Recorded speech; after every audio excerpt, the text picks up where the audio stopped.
todos me conhecem, né? Mas eu sou Everton, eu sou egresso aí do serviço. É um prazer estar aqui falando com vocês, discutindo alguma coisa sobre anestesia.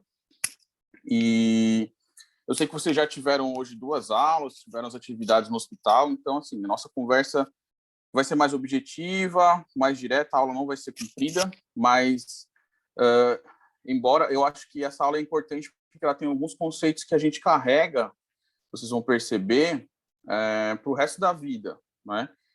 E o objetivo da aula hoje é falar um pouquinho da história, né? De onde nós viemos, como é que começou a nossa especialidade, que a gente tanto gosta, quem não gosta ainda vai gostar, eu tenho certeza. Falar um pouquinho sobre segurança, né? Que é uma coisa que está intimamente relacionada com a nossa prática médica. A anestesiologia ela compreende basicamente 2 períodos em termos de segurança. A partir da década de 80, a gente teve uma série de medidas que fizeram com que a nossa especialidade se tornasse muito segura, né? Embora exista essa aura de que a anestesia cause medo, se a gente for nos debruçar nos números, nós vamos ver que a nossa especialidade é muito segura. E um pouquinho do planejamento anestésico, sem entrar muito especificamente em cada tipo de especialidade, cada tipo de anestesia. Mas a gente tendo uma visão geral das nossas possibilidades, do que a gente deve observar para tentar planejar uma anestesia para aquele paciente, né? Então, de onde vem a nossa especialidade, né? Primeiro, uma diferenciação meio boba, mas na literatura o termo anestesista e anestesiologista tem uma pequena diferença, né? O anestesiologista, em teoria, é aquele que estuda, né, a ciência da anestesiologia. E o anestesista é aquele profissional que promove, né, que entrega uma anestesia. Não necessariamente são sinônimos. E a nossa especialidade, a anestesia em si, ela quer dizer, em outras palavras, a perda da sensação, né? Diretamente quer dizer, o A é um prefixo de negação, então seria sem sensação. E se a gente for ver aí na história, essa figura, a primeira figura da esquerda, ela representa uma placa de argila que foi descoberta na região ali do Iraque, né? Por volta de 1950, e ela tem uma lista de medicamentos, né, que os antigos utilizavam, né? E dentre esses medicamentos, nós vamos ver que a principal planta já era citada, né? Que era a papoula. Nessa placa de argila, ela era descrita como a planta da felicidade. Nós vamos entender por quê. Então, ao longo da história da anestesiologia, tudo começou com uma mistura de plantas, né, principalmente alcaloides, e na maioria deles a papoula estava envolvida, né? Nós sabemos que a partir da papoula a gente deriva o ópio, né, que ele é extraído dessa planta, e 12%, né, desse extrato ele é composto de morfina, né, um opioide que nós conhecemos bem, tá? Então, algumas populações elas faziam uma mistura de plantas com álcool, por exemplo, para fazer pequenos procedimentos, mas vocês devem imaginar que era uma coisa muito precária, né? Se hoje em dia, com todos os nossos recursos, nós temos muitas dificuldades ainda para iniciar uma anestesia, para conduzir uma anestesia, dependendo do paciente, do procedimento. Então, você bota 1000 anos atrás, vocês imaginam como que era o resultado disso, mas são descritos procedimentos com sucesso, mesmo com toda essa rusticidade do conhecimento e dos equipamentos. Essa figura, a terceira, é uma outra figura também de uma estátua da década de 50, também da região ali do Irã e Iraque, que é a deusa da papoula, né? Essas pontinhas aqui na cabeça são papoulas. Então, eles tinham esse conhecimento já, muito tempo atrás. Na Idade Média, a gente já caminhando um pouquinho, por volta lá de 1205, eles utilizavam muito o que se chamou de esponja saporífica. Era uma esponja rica em uma série de extratos naturais, né? Entre eles a mandrágora, o ópio, a cicuta, que são alcaloides, e esses alcaloides, quando misturados, eles causavam, sim, uma anestesia, né? Inclusive com relaxamento, com analgesia, então era possível fazer alguns procedimentos com isso. Essa prática foi feita mais ou menos por 2 séculos, né? Quando, mais ou menos no século XVI, por intervenção da Igreja Católica, isso começou a ser relacionado com o ocultismo, na época da Inquisição, e meio que essa prática foi abolida. Só que a gente tem que entender que isso foi acontecendo de forma paralela em vários lugares. Por exemplo, no Japão, o Hanaoka, ele tem vários relatos dessa infusão, né, que ele fazia, que era uma infusão de ervas, que tinha combinado analgesia, hipnose, tinha bloqueio muscular e amnésia. E com esse preparo, ele conseguia fazer exames de tumor de mama, né? Inclusive, ele fez isso na mulher dele mesmo, em 1804. Então, era uma coisa meio rústica, mas que ainda tinha alguns empregos, né, com sucesso. E é interessante que o símbolo da sociedade japonesa, ele é justamente uma das plantas que eles utilizavam, que é o estramônio. Então, até hoje, eles carregam essa origem desse Hanaoka, que foi um grande, entre aspas, cientista da época, né? Mas, como a gente já ouviu, né, a primeira anestesia que foi relatada, publicada e documentada, isso, assim, é uma coisa bem questionável, porque muitas pessoas estavam fazendo isso antes já. Algumas não fizeram um relato, outras não documentaram cientificamente, mas para a comunidade científica até hoje, né, a primeira anestesia que foi feita de forma pública e científica na Universidade de Harvard, Massachusetts, foi em 16 de outubro de 46, que ficou sendo o dia do anestesiologista, por um dentista, né, que é o William Morton. Ele já vinha fazendo esses experimentos muito tempo antes, né, e outras pessoas também, como eu falei, só que nesse dia ele conseguiu reunir todas as condições para fazer essa experiência. E, assim, curioso que essas experiências eram feitas ou com familiares ou com estudantes, né? A gente vê que o papel dos estudantes aí sempre presente. No Brasil também nós vamos ver que foi um estudante que foi o sortudo.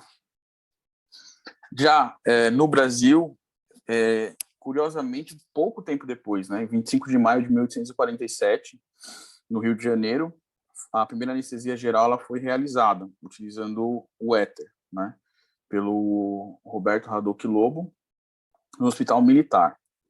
E o paciente da vez foi um estudante de medicina que se voluntariou para fazer isso, entre aspas.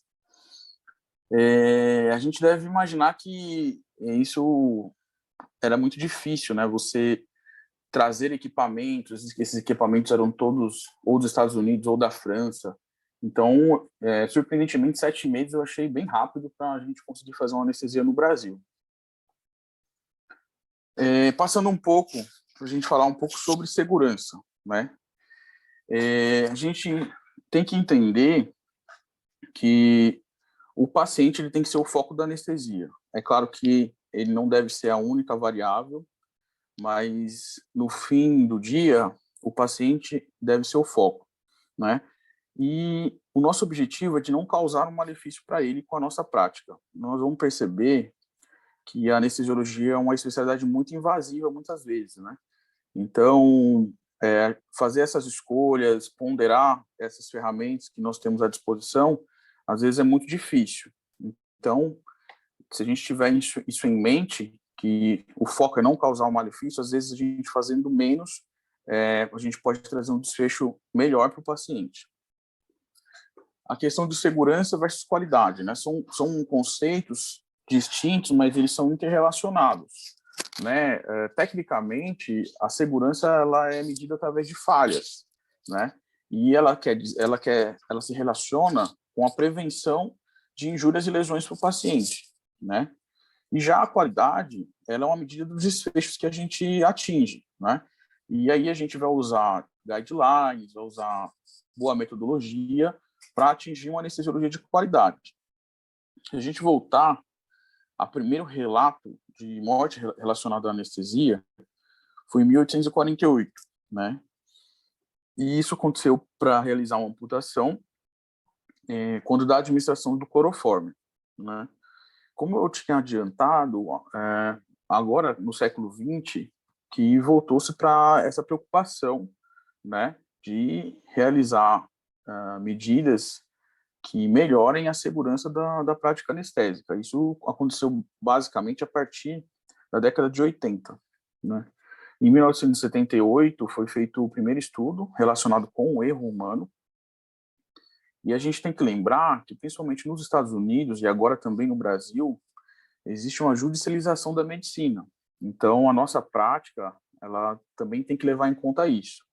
Então, a segurança está relacionada à defesa do médico ao preencher o prontuário, a fazer o termo de consentimento, a conversar com o paciente. Tudo isso entra nessa questão da judicialização e da questão da segurança. Ao longo do tempo, a partir dessas medidas, nós obtivemos uma redução, né, dos eventos adversos catastróficos, né? Através de quê? Como que a gente conseguiu isso? Por programas de educação, como a própria residência médica, né? O surgimento de drogas e equipamentos mais seguros. Vocês vão ver que, ao longo do estudo aí de vocês, as drogas, elas tinham muitos efeitos adversos, né? Como, por exemplo, o alotano e o cefalorano, se a gente for comparar. E esse desenvolvimento faz com que a anestesia fique mais segura também, né? O emprego de monitores mais modernos, né? A gente tem monitores hoje minimamente invasivos, nós temos exames point of care, então tudo isso vai melhorando a qualidade da anestesia. Os equipamentos de via aérea, né? E também, não menos importante, os protocolos e guidelines, né? Esse conceito de segurança é um conceito multifatorial, né? E ele acaba sendo um desafio por isso, porque não depende só do anestesista. Depende do anestesista, depende do tipo de paciente, das comorbidades que o paciente apresenta, do procedimento que ele vai fazer, né? Onde você está fazendo essa anestesia, isso também é importante. Qual é a cirurgia, qual é o cirurgião, qual a técnica que ele vai fazer, né? A técnica que o anestesista escolheu. Então, tudo isso, né, nesses intrincados fatores, tudo está relacionado com a possibilidade de ter um evento adverso relacionado à anestesia, né? E eu acho que é muito pertinente a gente, muitas vezes, comparar a anestesia com a aviação. Por quê? Porque se você fizer uma analogia de que a anestesia a gente pode entender como se a gente fosse trocar um pneu de uma aeronave em voo, vamos dizer assim. A gente começa com um avião em solo e a gente tem todo aquele planejamento que tanto nós fazemos quanto o piloto faz, quantidade de combustível, peso, a gente também faz a mesma coisa, né? E decola esse avião, induz o paciente, isso pensando, claro, na anestesia geral, e o cirurgião vai fazer o que ele tem que fazer e a gente vai continuar pilotando a aeronave, né? Que é todo o conjunto de paciente, equipamento, sala cirúrgica. E o objetivo é fazer a correção do que deveria ser feito, pousar essa aeronave em segurança e seguir a vida. E, igual na aviação, quando acontece alguma coisa fora do padrão, isso não acontece por um motivo apenas, ela acontece por um emaranhado de motivos que vão fechar uma corrente, né? E quando isso fecha esses elos das correntes, acontece um acidente, né? Então, nós vemos aqui nessa figura à direita, existem vários fatores relacionados, que é um modelo de queijo suíço, isso aqui, que foi elaborado na década de 90, né? E isso explica por que acontecem falhas, acidentes ou desastres. Isso foi extrapolado também para a anestesia. Então, se a gente for ver, nós podemos ter alguns elos, né? por exemplo, o último elo aqui, o anestesiologista em si, ele pode estar fadigado, né? Ele pode fazer medidas que são inseguras para o paciente, ele pode estar distraído, né? Então, isso é um componente, mas se ele tiver com tudo isso e os outros estiverem funcionando, nem sempre vai acontecer algum problema. Então, qual que é a importância? A gente tentar mitigar todos esses elos, né? Tudo que tiver ao nosso alcance, para evitar que esses elos, né? Que essa teoria do queijo suíço, que ela finalize no acidente. Porque fazendo todos os protocolos, todas as checagens, a chance de acontecer é muito pequena, né? Então, essa aqui é a ideia. Então, o que nós podemos fazer para chegar nisso, né? De continuar a diminuir esses eventos adversos? Primeiro, estabelecer rotinas, né, de segurança e checagem. Isso é uma rotina que vocês já devem estar fazendo, já devem ter percebido que os colegas passam isso para vocês. Então, a gente tem a nossa rotina de checar o aparelho de anestesia, checar o material, checar o paciente. O que quer dizer isso? É conversar com o paciente, avaliar os exames, né? Examinar o paciente, né? Ver se ele fez o termo de consentimento. Tudo isso que vocês já tá virando rotina, acaba que é do anestesista. O anestesista, ele é meio desconfiado, né? Então, isso faz parte.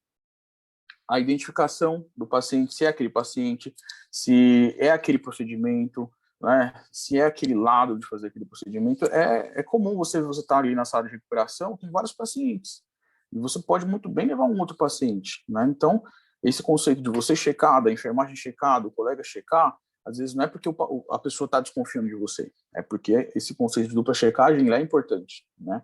Uma droga que você vai fazer, você perguntar para outra pessoa, isso faz parte.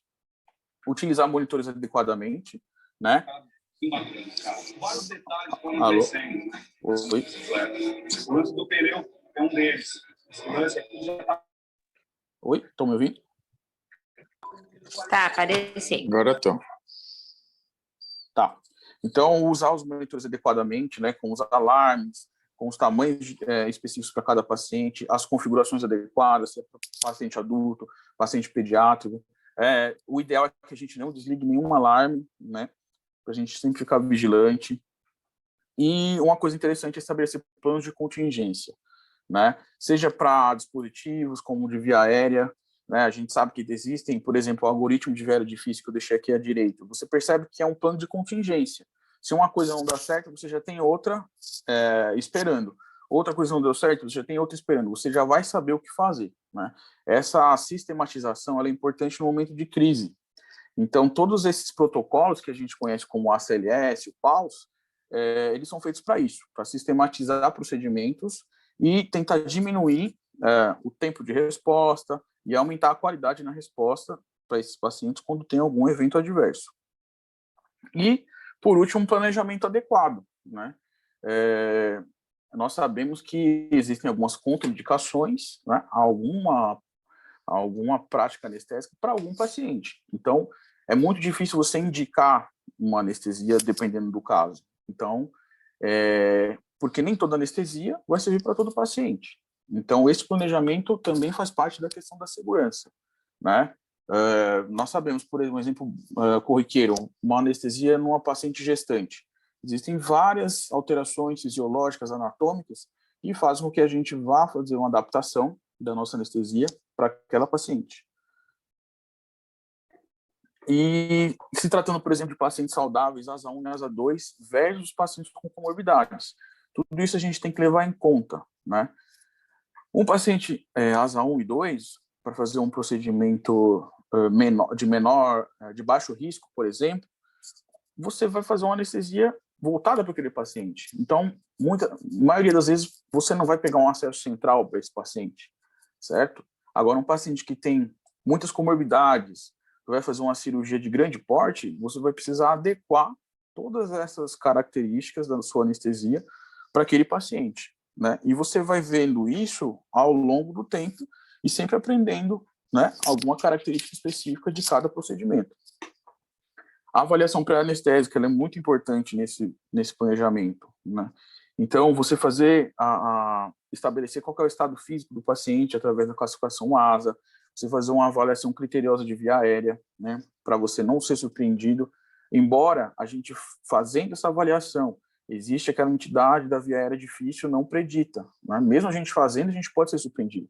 E existe também um algoritmo para isso, existe uma conduta para isso, mas a gente não pode se deparar com um via aérea difícil sem a gente ter avaliado. Isso eu acho ruim, né? Então, tem uma via aérea difícil, você está sabendo, você já se prepara, né?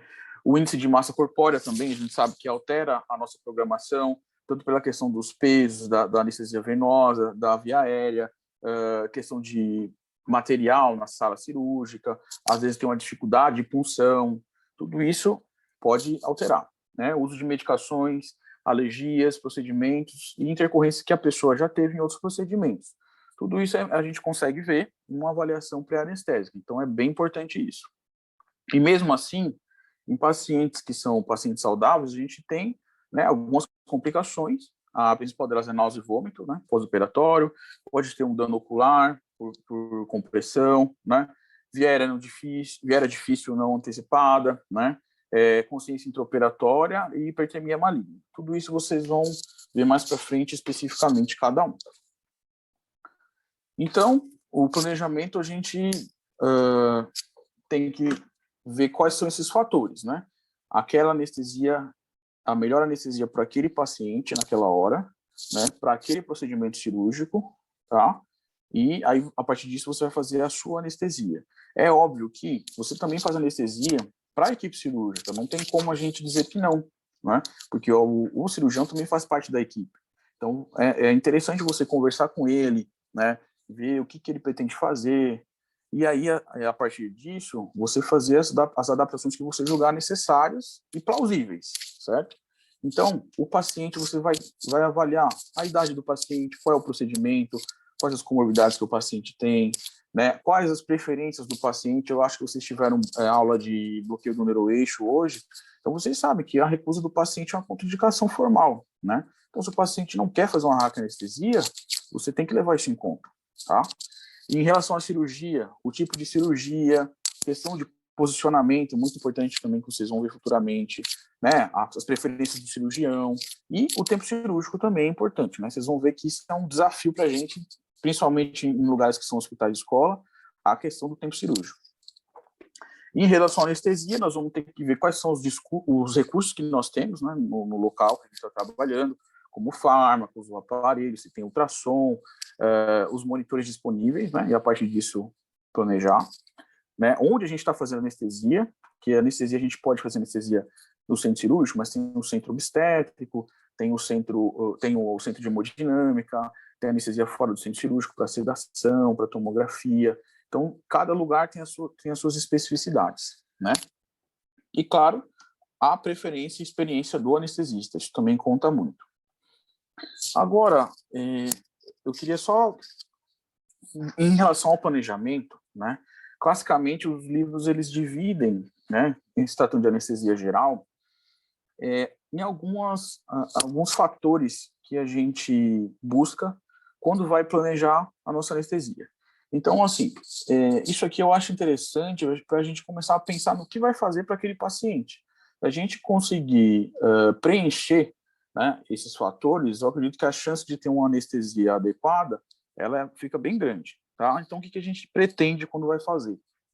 A gente pretende que o paciente tenha uma hipnose, uma amnésia, né? E a gente pode fazer isso através do uso de anestésicos venosos, inalatórios, ou uma combinação dos dois, tá? Imobilidade é importante, né? A gente não quer que o paciente fique se mexendo enquanto o cirurgião está fazendo uma laparotomia. E vocês vão ver que eles vão reclamar. Então, a gente pretende ter um bloqueio neuromuscular adequado, né? A gente pode fazer isso com o uso de bloqueadores neuromusculares, pode fazer com anestesia regional, tá? E a analgesia, isso é um tema muito importante, né? Porque a gente não faz analgesia, né, apenas o paciente não ter dor, vai muito além disso, né? A analgesia ela deve ser perioperatória, ou seja, a gente faz uma analgesia para o pré, para o intra e para o pós-operatório, né? O paciente que não vai ter dor no pós-operatório, ele tem uma série de vantagens que vão muito além dele não ter esse desconforto, que obviamente a gente não deseja.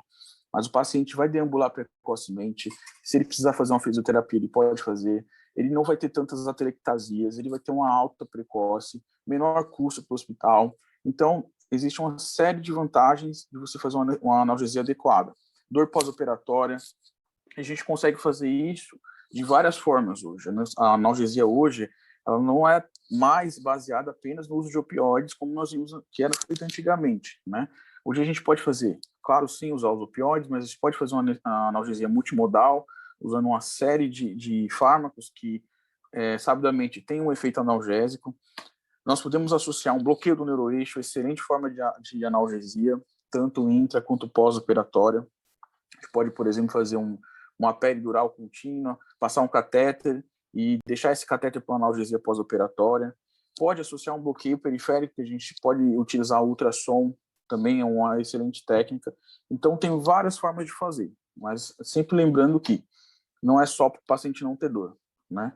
E outra coisa importante é a gente tentar inibir a resposta endócrino-metabólica ao trauma, né? Quando o paciente está ali fazendo um procedimento, antes mesmo do paciente entrar na sala cirúrgica, ele já está estressado. Esse estresse, por si só, já vai causar um aumento de catecolaminas que vão começar a ser deleterias para o paciente. O paciente entrou na sala cirúrgica, começou a cirurgia, a própria incisão, você descompartimentalizar tecidos, isso vai gerar uma série de alterações que vão culminar com geração de citocinas pró-inflamatórias, de catecolaminas, um estado catabólico do paciente, vai culminar com hiperglicemia. Então, a sua anestesia adequada, ela tende a minorar esse efeito da resposta endócrino-metabólica. Muitas vezes não vai ser possível esse efeito ser zero, mas a gente consegue fazer um controle bem interessante disso, usando de todas esses fatores acima também. Analgesia, um plano anestésico adequado, o paciente consegue passar por isso de uma forma menos agressiva. Então, assim, só para ter uma ideia, né, geral do que, é claro que não se restringe a isso, mas basicamente o que nós fazemos mais comumente pode ser uma sedação, né, uma anestesia geral e um bloqueio, tá? Em geral, podemos fazer a associação de todos esses aqui. Uma anestesia combinada, a gente pode fazer uma anestesia geral com bloqueio do neuroeixo, é uma opção. Então, em relação à anestesia geral, geralmente, nós podemos usar uma máscara facial, uma máscara laríngea, fazer uma intubação orotraqueal. Os bloqueios, nós podemos fazer um bloqueio do neuroeixo, que a gente pode fazer, por sua vez, uma raquianestesia, uma peridural, um duplo bloqueio, e um bloqueio do nervo periférico também. Não se restringe a isso, mas é só para o pessoal ter um panorama geral do que pensar, né, na hora de planejar. É isso, pessoal. Obrigado. Tentei ser breve, eu sei que já está tarde. É isso aí.